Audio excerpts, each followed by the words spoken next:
कहने का मतलब दिमनी विधानसभा में वोटिंग का माहौल ऐसा हो गया, एक तरफ नरेंद्र सिंह तोमर भाजपा से, दूसरी तरफ बीएसपी से बलवीर सिंह डंडौतिया, दोनों के ही वोट पड़े ज्यादा संख्या में। यहां से रविंद्र सिंह तोमर को जनता ने साइड कर दिया गया, ऐसा लोगों का मानना है।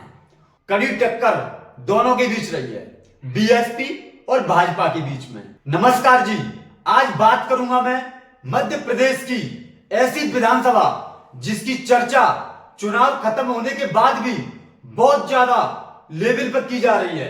सोशल मीडिया माध्यम पे और प्रिंट मीडिया माध्यम पे बात चल रही है। और मैं आप सबको एक बात बता दूं, ये विधानसभा मेरी खुद की भी विधानसभा है। कहने का मतलब मैं खुद दिमनी विधानसभा का ही एक वोटर हूं कि इस सीट की चर्चा सबसे ज्यादा क्यों है, क्योंकि यहां से भारतीय जनता पार्टी के द्वारा एक कद्दावर नेता नरेंद्र सिंह तोमर जो केंद्रीय मंत्री हैं, उनको उतारा गया था विधानसभा प्रत्याशी बनाकर। भाई उनके सामने एक प्रत्याशी और थे, रविंद्र सिंह तोमर भड़ौसा कांग्रेस से, एक और प्रत्याशी थे बीएसपी से बलवीर सिंह डंडौतिया। चुनाव खत्म हो चुका है, वोटिंग हो चुकी है। इसके बाद रविंद्र सिंह तोमर भड़ौसा कांग्रेस प्रत्याशी आरोप लगाए जा रहे हैं और उनकी चर्चा सोशल मीडिया पे प्रत्येक चैनलों पे बात की जा रही है। उन्होंने प्रेस कॉन्फ्रेंस करके रविंद्र सिंह तोमर ने काफी आरोप लगाए। कहने का मतलब नरेंद्र सिंह तोमर के साथ साथ वो मध्य प्रदेश प्रशासन पे भी आरोप लगाए जा रहे हैं और अभी तक प्रशासन की तरफ से कोई भी जवाब नहीं आया। तो आज इसी चीज को लेकर विश्लेषण से बात करेंगे। ये दौर ऐसे स्टार्ट हुआ, 17 नवंबर को वोटिंग खत्म हो जाती है। 17 नवंबर को शाम तक कोई ऐसी चर्चा नहीं हुई थी कि डंप हुई है या ये हुआ या वो हुआ है। केवल मीडिया में जो खबरें चल रही थी, किसी किसी जगह पर रोका गया था वोटरों को, तो मीडिया ने कवरेज किया था। 18 तारीख को भी कोई बात नहीं थी, 20 को भी कोई बात नहीं थी। अब 2-3 दिन से लगातार रविंद्र सिंह तोमर मीडिया पर छाए हुए हैं, कांग्रेस प्रत्याशी। बात कुछ ऐसी है, मीडिया ने जगह जगह जाके लोगों का सर्वे लिया कि रविंद्र सिंह तोमर प्रत्याशी थे, यहां से नरेंद्र सिंह तोमर थे, बलवीर डंडौतिया जी थे, तो क्या कहना चाहोगे? लोगों का कहना था कि रविंद्र सिंह तोमर भड़ौसा वाले बैठ चुके हैं, यानी वो सरेंडर हो चुके हैं। उन्होंने अपना जो प्रचार था वो जिस लेवल पर करना चाहिए था उस लेवल पर नहीं किया, ऐसा कहना था जमीनी स्तर के जो लोग हैं दिमनी विधानसभा के, उन लोगों का। बाबी है कि पैसे लेके डाउन हुए हैं, नरेंद्र सिंह तोमर का नाम आया है। इन्हें तो ये भी सुना रहा, उनका फोन ही नहीं लग रहा था। हाँ, जब उनका फोन ही नहीं लग रहा था तो वो लेंगे कैसे? कि कांग्रेस के प्रत्याशी रविंद्र सिंह तोमर जो है चुनाव से 2-3 दिन पहले क्षेत्र में नहीं थे। आधार पर लोग शक करते हैं कि भाई प्रत्याशी कहाँ घूम रहा है, कहाँ नहीं घूम रहा है। जब प्रत्याशी नहीं घूमेगा, उसे नहीं मिलेंगे, उसके समर्थक नहीं मिलेंगे, एजेंट नहीं मिलेंगे, तो लोग अपने आप अनुमान लगाएंगे कि जो है भाई यह कुछ ना कुछ दाल में काला है। इसके बाद में रविंद्र सिंह तोमर की छवि ऐसी हो गई कि कांग्रेस पार्टी उनको कभी टिकट नहीं देगी दोबारा और जनता उनका भरोसा नहीं करेगी। इसी चीज को लेकर रविंद्र सिंह तोमर ने उन आरोपों से बचने के लिए प्रेस कॉन्फ्रेंस करी है अभी 2 दिन पहले।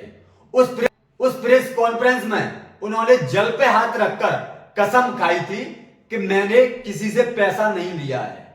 और उनका एक और कहना था बार बार मीडिया से कि चंबल संभाग का एक मैं ऐसा नेता हूं जो बिकाऊ नहीं हूं। काफी लोग उनके इस शब्द को लेकर नाराज भी हैं, क्योंकि उनका कहने का मतलब हो गया कि केवल एक ही नेता है रविंद्र तोमर जो बिकाऊ नहीं है। इसका मतलब लोग ऐसे ले रहे हैं कि बाकी सब नेता इनके हिसाब से बिकाऊ है। कुछ आरोप रविंद्र तोमर पर ऐसे लग रहे हैं कि जिस दिन वोटिंग थी उस दिन वो अपनी विधानसभा में मौजूद नहीं थे। लोगों का कहना है कि इनको हमने ग्वालियर एयरपोर्ट पर देखा था। मुरैना विधानसभा का एक कुंतलपुर गांव है, वहीं पे एक मंदिर है टीकरी, शंकर भगवान का मंदिर है, टीकरी बोलते हैं उस मंदिर से। उस मंदिर में भी गए थे वो, बैठे हुए थे, वहां पे बात की थी घंटे 2 घंटे, ऐसा लोगों का कहना है। और अब कहने का मतलब, अब लोगों का कहना है कि रविंद्र सिंह तोमर के 15 से 20,000 वोट आ रहे हैं, इसलिए उनकी जमानत जब्त होगी कि हम 50,000 वोट से चुनाव जीतेंगे। 1000%, 50,000 वोटों से कांग्रेस जीत रही दिमनी में। उनकी तो जमानत जब्त होने वाली है, ये मैं दावा कर रहा हूँ, ये मैं दावे के साथ कह रहा हूँ। दिमनी विधानसभा में, समझ रहे हो, इसलिए वो अपना बचाव करने के लिए वो आरोपों से बच रहे हैं और अपना आरोप उल्टा थोप रहे हैं, ऐसा लोगों का कहना है। अब रही बात कि पोलिंग डंप हुई, ये हुई, वो हुई, तो ये जांच का विषय है। जब कोई आरोप लगाता है और सिद्ध करता है, डॉक्यूमेंट देता है, तो प्रशासन को भी ये चीज निगरानी में लेना चाहिए और सिद्ध करना चाहिए कि ये दूध का दूध और पानी का पानी ये है। जिस तरीके से वो आरोप लगा रहे हैं और उन्होंने शिकायत भी, कहने का मतलब दिमनी विधानसभा में वोटिंग का माहौल ऐसा हो गया, एक तरफ नरेंद्र सिंह तोमर भाजपा से, दूसरी तरफ बीएसपी से बलवीर सिंह डंडौतिया, दोनों के ही वोट पड़े ज्यादा संख्या में। यहां से रविंद्र सिंह तोमर को जनता ने साइड कर दिया गया, ऐसा लोगों का मानना है। और मुकाबला दोनों के ही बीच रहा है, टक्कर दोनों के बीच रही है, बीएसपी और भाजपा के बीच में। अब एक बात यहां पे और निकल के आ रही है मीडिया के माध्यम से, वोट डाले गए थे, वो मशीनें प्रशासन की निगरानी में पॉलिटेक्निक कॉलेज मुरैना में रखी हुई हैं। वहां पे बड़ी बड़ी पार्टियों के सभी प्रत्याशियों के लोग अपनी तरफ से निगरानी कर रहे हैं ईवीएम मशीनों का। प्रत्याशी हो गए रुस्तम सिंह जी, दिनेश सिंह जी, रघुराज सिंह जी, तो उनके लोग वहां पर निगरानी कर रहे हैं। दिमनी विधानसभा हो गई, जैसे बलवीर सिंह डंडौतिया जी बीएसपी से थे, तो उनके लोग निगरानी कर रहे हैं वहां पे ईवीएम मशीनों का। और रविंद्र सिंह तोमर जी का एक भी आदमी वह निगरानी नहीं कर रहा ईवीएम मशीनों का। ऐसे मीडिया में खबरें चल रही हैं, काफी जो रिपोर्टर हैं वो इस चीज को कवर कर रहे हैं। नहीं, कोई नजरानी देखते हैं, हम बैठे घूमते रहते हैं उनके सामने, और क्या। अच्छा, कलेक्टर एसपी भी आते हैं और अधिकारी भी आते हैं, रात को भी आते हैं क्या, आधी रात को? 3 बार आते हैं, कोई दिक्कत नहीं है, वे नजरानी करते हैं, अपने घूम जाते हैं, चले जाते हैं। तो ये है कार्यकर्ता जो अपने अपने समर्थकों के लिए ईवीएम की निगरानी कर रहे हैं सीसीटीवी के द्वारा, जहां पर जिला प्रशासन द्वारा एक पॉइंट बनाया गया है, टेंट लगाया गया है, उनको गद्दे रजाई मुहैया कराई गई हैं, क्योंकि जाके लोकेशनों पे। कहने का मतलब है कि रविंद्र सिंह तोमर जी अपने आप में खुद हार मान चुके हैं, ऐसा लोगों का कहना है।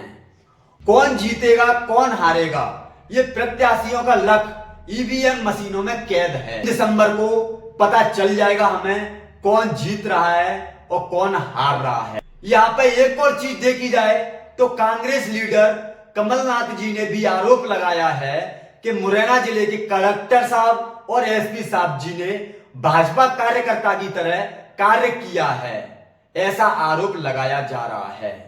मीडिया के लोग रविंद्र सिंह तोमर जी से जब चर्चा करने जा रहे हैं तो रविंद्र सिंह तोमर जी बौखला से गए हैं, मीडिया के लोगों से ही भिड़ रहे हैं।